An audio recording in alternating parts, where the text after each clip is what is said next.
everyone, and welcome to another podcast episode of Andy's Witchcraft. I hope you are all having a wonderful day so far. Today's episode, we have our second guest appearance. We have my good friend Grace here, and we're going to talk a little bit about working with deities outside the Abrahamic Pantheon. So, Grace, if you want to go ahead and introduce yourself. All right. Hi, I'm Grace. I'm a kind of new ChristoPagan witch. I started, I would say, probably almost a year ago. It's not been quite a year, but almost a year ago. I work with the Abrahamic Pantheon, mainly including El Shaddai, the Abrahamic God, Jesus, Asherah, and then I also work with Loki, who is a Norse deity, often known for having like a little bit of a trickster. So that's kind of who mainly I currently work with. And I just want to give a little bit of background on who Loki is and like how I kind of work with someone who's like not a Abrahamic deity. He's kind of a Norse deity. He's like I said, associated with trickery, mischief, cunning, shape shifting.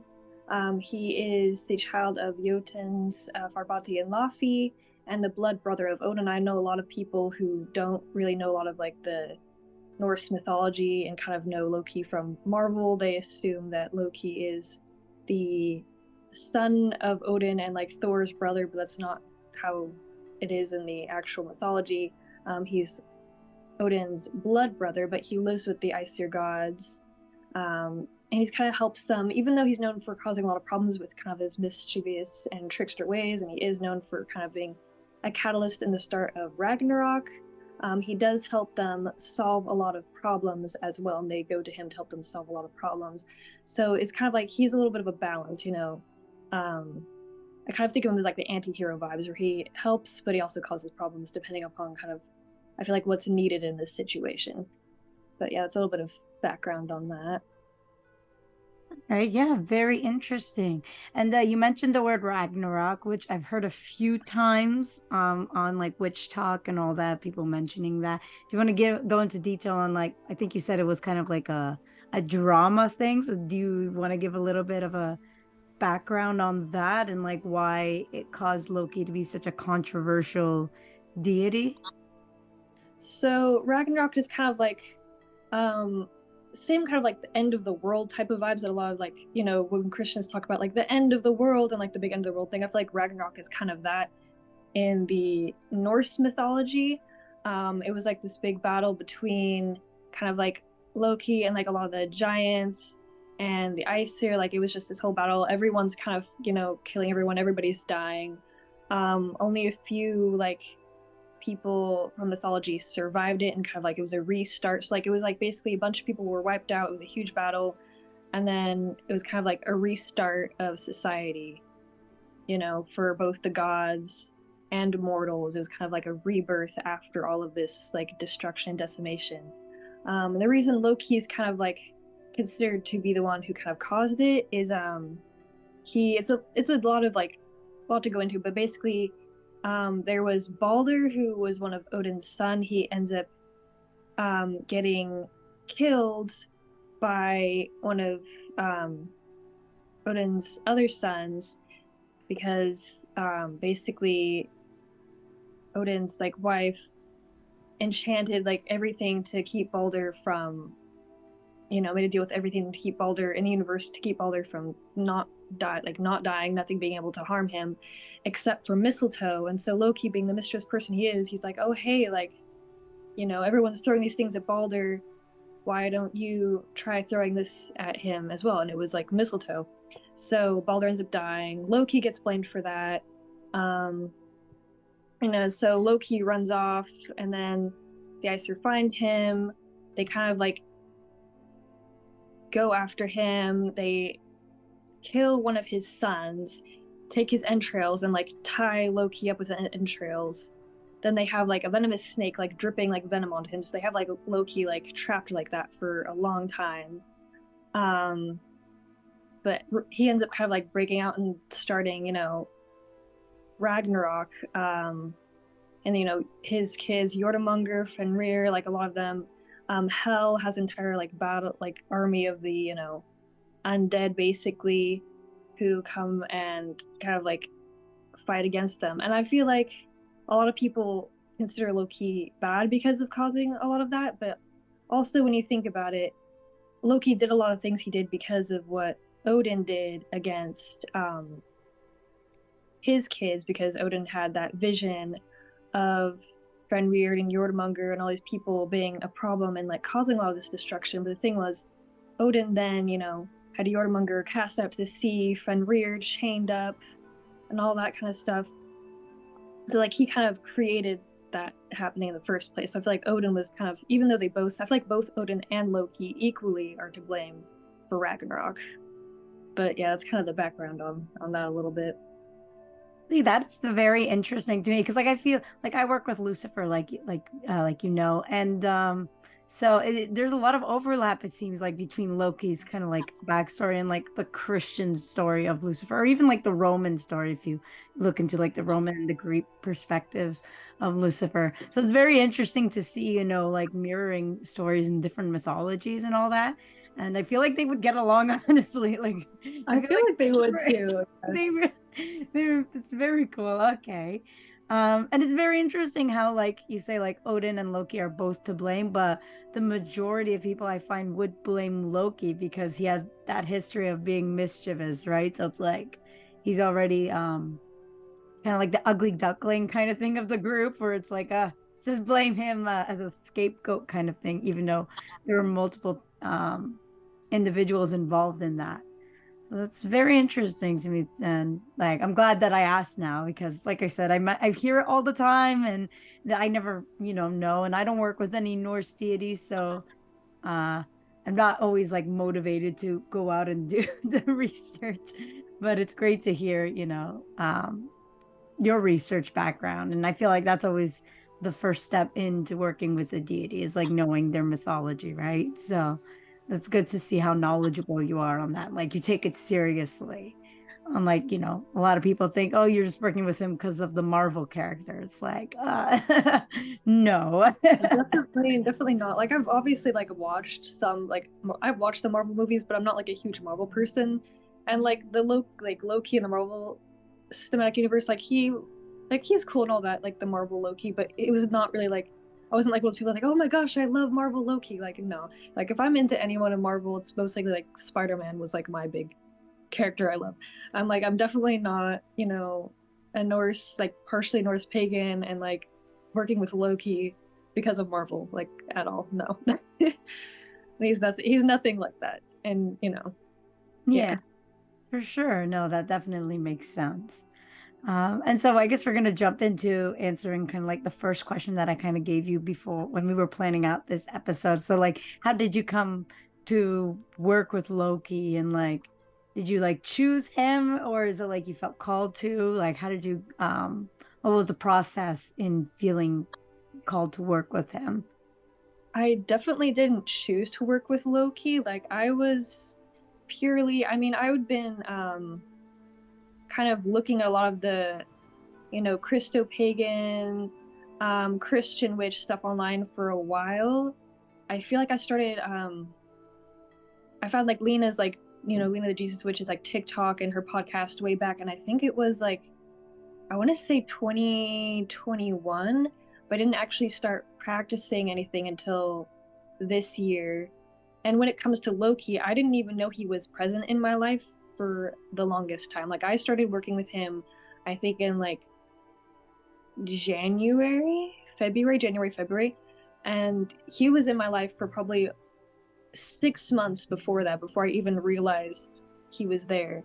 But and I feel like he kind of came into my life personally. I think that like, the Abrahamic God, sent him to me to like help me through what a lot of I was going through at the time. Because I was going through a lot of chaos and betrayal in my life at that time. Like it was around like May, June, July, like the whole summer of last year. I had broken up with my boyfriend because he had betrayed me. My mom she had a lot of health issues and she's kind of like acting crazy. And she did a bunch of stuff against me that I'm not going to get into, but basically I ended up having like a bunch of chaos where like I had to end up moving out, kind of almost being essentially being kicked out. Then was living with my dad in his trailer for a while until I got my own apartment, and just like a whole bunch of stuff going on. And I was just at a really low point. Normally, I can't handle those kind of like chaotic, crazy situations at all. Like, normally, I shut down. I can't handle it. I go into kind of what they call like freeze mode usually. And somehow I managed to get the strength to kind of just like handle those situations and even find a sense of humor in all of that. And I really feel like that was Loki's energy being there with me the whole time. Like, he was giving me the strength to deal with the chaos, because like chaos is his thing, like that's his vibe. So he's just like, hey, this is my vibe, let me just come in here and help you out with that. And he always finds like, things are funny, like it's a joke to him kind of. So he's like, kind of like, I was able to see like, oh, haha, let me just make a joke about all the horrible things that are going on in my life. And I also feel like with the betrayal part of it too, like I felt betrayed by my boyfriend, or like my ex-boyfriend. I felt betrayed by my mom, by my brother who took my mom's side in all of this. And I feel like Loki was able to relate to all of that, because he essentially had been betrayed by, who was, even though they were his like blood family, but like, Odin was his blood brother. Like, he lived with the Aesir, and they're the ones who betrayed him with what they did to his children, what they did to him. So I feel like he kind of related to that. And then also being seen as like a villain, because like my mom was like, oh, she saw me as being in the wrong for like leaving her, even though she's doing a bunch of stuff against me. So I feel like he was also able to relate to that and help me see like it's okay to be seen as the villain. Like, you can grow a little bit of a backbone and not give a, flying frick what people think of you kind of a vibe. So that's kind of how it kind of started out. But I didn't realize it was him. But like looking back, like I see the signs. Like, obviously there was all the chaos, which, is his thing. Also, like a lot of the signs that I see that he sends me now, I realized were there at the time, like spiders. He sends me spiders all the time now. And I know a lot of people, it's kind of more, I guess people say like UPG. It's not directly, spiders are not something he directly transforms into in a lot of the mythology, but he has been considered related to spiders. But that's kind of one of the main signs he sends me. And I realized that I saw a lot of spiders then at the time. Like, there was this one specific instance where I had been kicked out of my mom's place, and I was looking for apartments, and I was like sitting outside of this library, and I just gotten approved for an apartment, and I was like all excited, and there was this little spider just like crawling on my leg out of nowhere. I'm just like, oh, I didn't think of anything of the time. I'm just like, oh, what a cute little spider. And like, it was kind of like I was going through that chaos, and then I thought things were resolved, but there was a bunch of more chaos to come. And I feel like it was Loki's kind of sign of like, hey, kid, I'm here with you. You got this, kind of a thing.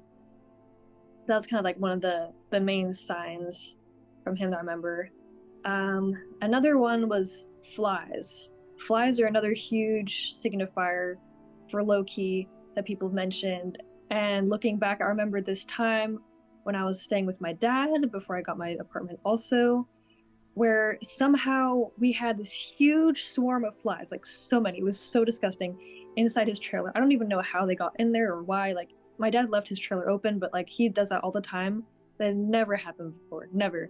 It's just a huge swarm of flies. And I felt like it was a sign of something at the time. Like, I was like, this is not like just something in the mundane. Like, I knew it was spiritual, and I was like, I just don't know what. Like, I was like, this is a sign of something, but I have no idea what. Looking back now, I'm like, that was Loki trying to get my attention. But so that's kind of like mainly how I started to realize he had come into my life. And like I kind of connected all the dots when I was like doing research on him and like some things people were saying online, and I started like looking back, and I'm like, aha, that makes sense now.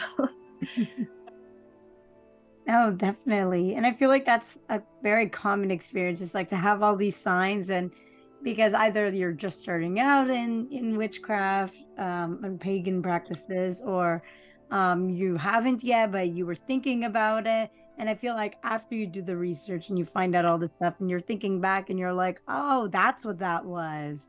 So definitely is, I feel like, a very universal experiences for a lot of witches and pagans in the community. So it's great to hear your own experience with Loki, and I know he is very much associated with spiders and flies, and I feel like it's because they do cause a lot of chaos. Like a lot of people are afraid of spiders and annoyed by flies, and like they're just like, "You're in my space, get out." So I feel like that's why those personality, I guess, similarities is why like he is like symbolized by them. But I don't know. That's just always been my thought. It's like if a deity is represented by a certain um insect or animals because of those personality similarities there. Yeah, I mean the spiders have like kind of like been more UPG, but like the flies definitely has like some mythology related to it. Like there's a whole story in the mythology where Loki turns into a fly to distract the dwarfs. I forget their names because I'm so bad at remembering the Norse names. But basically, there's these like two dwarfs they try and distract from being able to make like these gifts for the Aesir because basically there's this whole story where Loki kind of like cuts off Sif's, Thor's wife's, golden hair. Thor's all pissed and he's like, "You better fix this." So Loki's like, I'm gonna go to these dwarves and get them to make, some golden hair. So he goes to these two dwarf brothers to get him to make the hair, and they're gonna basically he makes a competition between these other two dwarf brothers, these other two dwarves, being like, hey, who can make the better gifts, and forge better gifts for the Aesir gods, for Odin and Thor. And so, he's trying to distract the other ones that are not making the golden hair so that they don't make better, items. And he like turns into a fly and is like pestering them. And they still end up making Thor's hammer Mjolnir, but they end up making like, that's why it has such a short handle, is because Loki was like, they're distracting them, so they fucked it up. Hmm. Okay, that makes sense then. All right, I could see that. No, for sure. Yeah, like again, it's that pestering and the Yeah. annoyance. He knew he was like, yeah, I'm gonna cause some mischief. So what's the most mischievous insect I can think of? Oh, a fly. Fly. A Yeah. fly. Oh, no, definitely. Okay.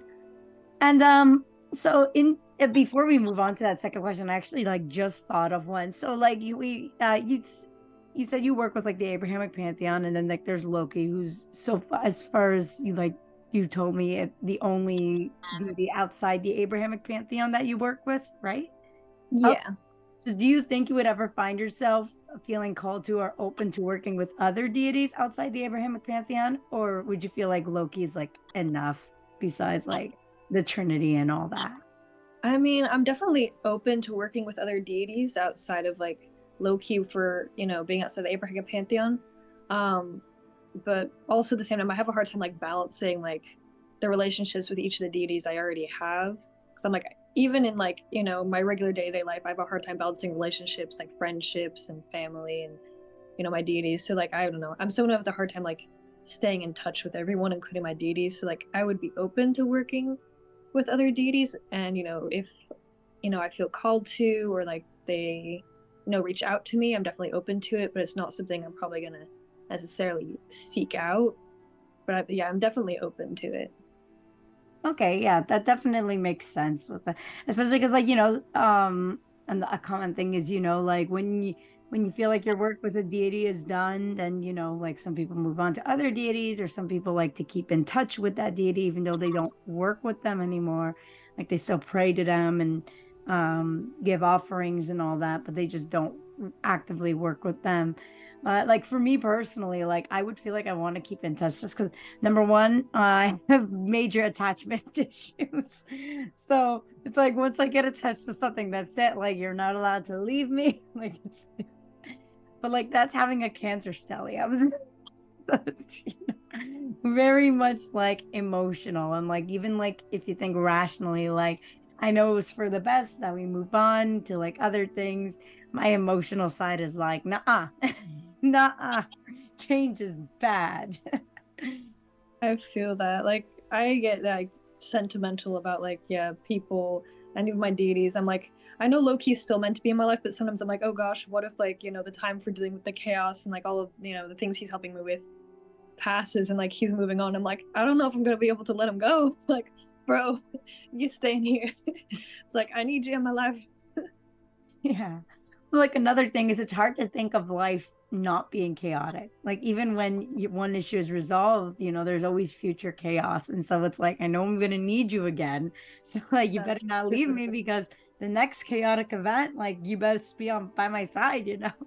So when it comes to working with a deity to like calm the chaos and all that, it's very, very hard to let them go because, chaos never ends and life is Exactly. ever changing. So I definitely understand that for sure. It's like better safe than sorry, right? Like I need to be prepared. In case. And like he helps me. I mean, he helps me with the chaos for sure. Like that's definitely the main thing he's helped me with. But like he also helps me with so many other things that like I mean maybe they'll be resolved at some point, but I feel like it's things I'm always gonna be working on. Like he's helped me so much like with my confidence. Like I also said he helped me kind of like grow like a backbone and like, you know, be like you don't have to people please. Like he's not worried about being seen for like his bad reputation. He's like, yeah, so what people think, I'm the villain and they think like these things about me. Like I'ma still do my thing. And it's kind of like he's helped me feel the same way and have confidence to just be who I am and not care what people think. And like that's a huge thing he's helped me with. Also like gender, I know a lot of people who work with Loki are usually like people in the LGBT, plus community, and I feel like that's something he's helped me with too, is accepting my gender like fluidity. And because like Loki, he's also kind of like on the spectrum. I feel like he transforms into a woman a couple times in the mythology, and even turning into like a female, like a horse, a mare, and giving birth to like a foal during that process. So I don't know. I feel like he's kind of like helped me accept that part of myself of being fluid in my gender. That's a huge thing that Loki's also helped me with. So he helps me with a lot more than just the chaos for sure. Okay, yeah. No, that definitely is understandable. Like there's also like multiple aspects that a deity can help you with, especially if it's related like directly to their mythology. So I could definitely see that. And like the way you say you work with him, like, yeah, like I don't know in detail his backstory, but like based on what other people have told me, I'm like, yeah, I can see that for sure. Yeah, It all checks out. yeah, I know exactly. And so do you feel like you were the first to reach out to Loki kind of thing, or do you think, like thinking back, that he was the first one to like reach out to you and you had to take that initiative to like research his background and stuff like that? I mean, yeah, he definitely reached out to me first because, like I said, like he was with me throughout that entire process of what happened, like last summer and fall and everything of like all the chaos I was going through. Like he was kind of reaching out to me that whole time. That's why a lot of the signs, like for example, the flies, it was him trying to get my attention and me just being freaking dense and not realizing he's reaching out. Like there's also this time when I, even after a lot of the chaos had settled down and I'd moved into my apartment and I'd gone on a trip and I lost my keys. I could not. I come back from the trip, my keys were gone. And then like several months later, I find them in my purse again. I'm just like, Loki, was that you, bro? Like, I don't know. It was one of those things where it's like, he's doing all these little things to get my attention, like the flies, losing my keys, like all these little things. Like, yeah, he's helping me with a lot of the chaos, but he also caused a couple chaotic situations in order to get my attention for me to work with him. And it's kind of like when I put those dots together is when I started doing the research and then like kind of communicating back with Loki. Like I started doing like tarot, readings with Loki to be like, okay, like what are you trying to, reach out to me about? Like I know you're helping me through all of this, but like what other things are you kind of like here to help me with and work through? So it's kind of like a mutual thing where it's like Loki reached out to me first and was doing all this stuff like helping me through everything, and then it was kind of like I had to connect the dots and then reach out to him and be like, okay, I get it. What are we doing? Definitely. No, that definitely makes sense. And so I guess like moving on to like the next part. And so I just kind of want to know like how do you balance your quote unquote like Christian practices and like the pagan practices, which would be like working with other deities like outside the Abrahamic Pantheon. And also like to kind of like link that, do you ever find yourself working with like doing a spell with both the Abrahamic god and Loki, like doing things together with them, or do you prefer to keep them separate in that sense? I feel like it's definitely a joint effort for sure. That was actually one of the things that Loki wanted me to greatly emphasize. I did like a tarot reading before this podcast episode and like taking my notes to kind of actually ask Loki, like, hey, are there any specific things you want me to talk about in this episode? And I thought it was going to be a little bit more of like his history and like why he's misunderstood and stuff, because that's something I've been felt called to talk about for him before. But it was more so him wanting to talk about that it's like a teamwork effort. Like it's not just like a lot of things that he helps me with. Like it's not just him. Like he was sent by God. Like God sent him to me to help me with those specific things, like the chaos, the betrayal, my confidence, my gender identity, and a lot of like the shadow work and healing stuff too. Though both Jesus and Loki kind of helped me with that. It's like it's a team effort for them. You know, they're all there working with me, especially also with protection. I call them both like the Abrahamic God and Loki a lot of times for protection too as well. And one of the main things was like when I realized Loki was reaching out to me, I did like a reading with God and kind of like tried to figure out like, hey, Loki is reaching out to me. Is it cool if I, interact with, work with, and even like to some extent worship another deity? And I had to confirm with the Abrahamic God, with El Shaddai, that it was okay. So that was kind of the first thing for me that I did, was make sure that it was cool with him.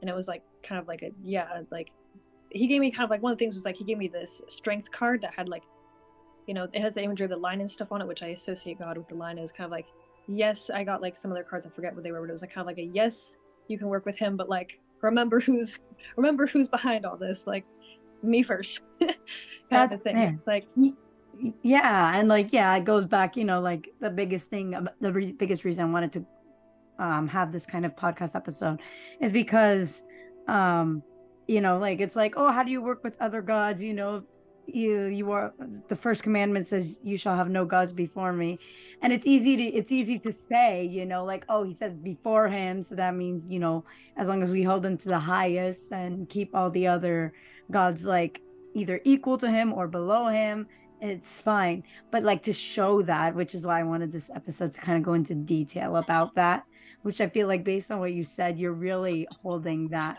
commandment in like a less evangelical way, it's like, no, I'm working with this other deity, but I always remember that it's God at the end of the day that did all this. So definitely see that, and like definitely think that a lot of ChristoPagans who do try to hold to the commandments, they probably have like that same mindset and idea for sure. yeah, because I feel like for a lot of the people who think like being a ChristoPagan is bad, like that's I've had other people come at me with that verse in that commandment of like, you shall have no other gods before me. They're like, oh, like how can you be like pagan and Christian when there's that commandment? It's like he says no other god before him. That doesn't mean there aren't any other gods, and it doesn't mean you can't worship other gods. It's just he doesn't want them put before him, and that's why when I working with Loki, it's like, yes, I work with Loki and I worship Loki, but I always remember it's like, God's behind it all. God's the one who sent Loki to me, and a lot of the things that happen in my life is because of God, and I put him first. But Definitely. that's kind of how I see it. Yeah, I definitely understand that for sure. Was there anything else you wanted to add to this episode before we kind of finish off? I think I did. I think I asked all my questions. If while you're talking, I think of another, I may ask another one. But in the meantime, is there any closing remarks, I guess? I mean, I feel like that's pretty much sums up like the how I work with them both, but also like kind of answering more like your spell work questions specifically. Like I do work with them on spells together and then also individually as well. most of the time it's a group thing. So I usually almost always try to include like the Abrahamic God in most all of my spell work. But then I'll be like, and Loki, like, I'll do protection spell, and it's like, God and Loki. There are sometimes been times where I'm doing like slightly more baneful. Like there was like I think like one like baneful spell I did, and like God was like, you can do this, but I don't want to be the one like kind of behind it. Like you can work with Loki on this, but I don't want to like have a part in this kind of a thing. So I do kind of work with them together and separately. It depends. Yeah, that's really great, honestly, to have boundaries, because I feel like so many people forget that, yeah, they're deities, like gods and all that, but they also have boundaries that we have to respect. And they also have like human characteristics, like if they were capable of creating humans, they're capable of having human traits, right? So I feel like a lot of people do forget that. So it's great that, you respect that, and you do, get that confirmation, like you said, like with God, like, no, I'm not comfortable with this. You could do it with Loki, but like leave me out of it. And you're like, okay, well, thank you for giving me permission to do with Loki, and I respect your boundary, kind of thing. So no, that's really great that you acknowledge that, for sure. Yeah, I definitely try to, get his like, opinion, respect his boundaries and what he wants, and get his permission in a lot of the things I do. I don't want to just be like going out there being like, I'm gonna do whatever the heck I want. I mean, yeah, I mean, sure, he'd be fine with me doing that. He'd be like, okay, like you can do that, but like you're gonna whatever happens because of it, then that happens. No, for sure, absolutely. Yeah.